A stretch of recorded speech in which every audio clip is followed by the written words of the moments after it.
Imagine you've just been in a terrible accident, perhaps a car crash. What would happen? Most likely, a medical team would rush over and take you to a nearby hospital. This is probably what you were thinking of. Lights, sterile medical supplies, and experienced doctors by your side. Now, imagine the same accident happening across the globe in Aleppo, Syria. A place war-torn, with limited hospital service and medical supplies. Bullets and bombs are fired on a daily basis, leaving thousands of innocent lives in peril. Even if a doctor nearby could close your wound, how could you ensure that all internal body parts are in check, given the state of this country? What if a blood clot, the most likely cause of an unhealed wound, has formed? How can we ensure that there will be enough electricity to power any medical equipment? Introducing Turbclot. Like a typical ultrasound machine, Turbclot provides the same medical imaging functionality, such as to detect blood clots.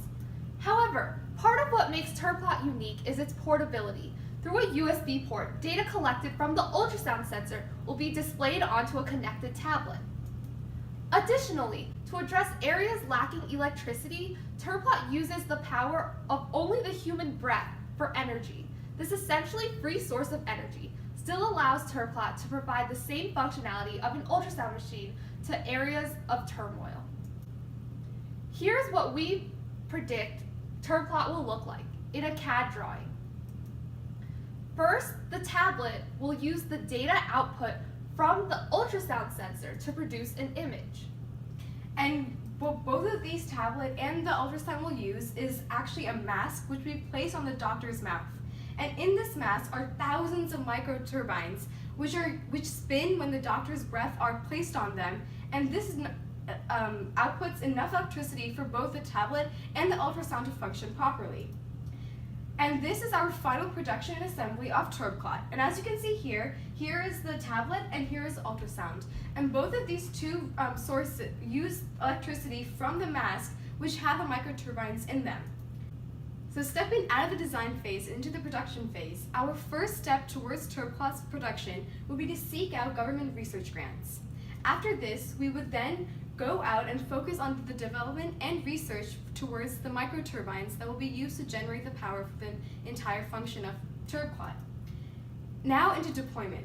So for deployment, we would first reach out to local natural disaster emergency system groups such as Red Cross. And then our final goal for Turbclot is to reach out to governments and to issue the Turbclots through government contracts for the use of the U.S. military. And what this would allow us to do is that the U.S. military could use Turbclot in areas experiencing turmoil, such as Syria, and in areas that are not able to get adequate medical assistance immediately and efficiently. So because of Turbclot's triple Ps, otherwise known as its portability, practicality, and productivity, we believe that Turbclot is the future of medical assistance, especially in areas experiencing turmoil and not easily accessible to adequate medical supplies.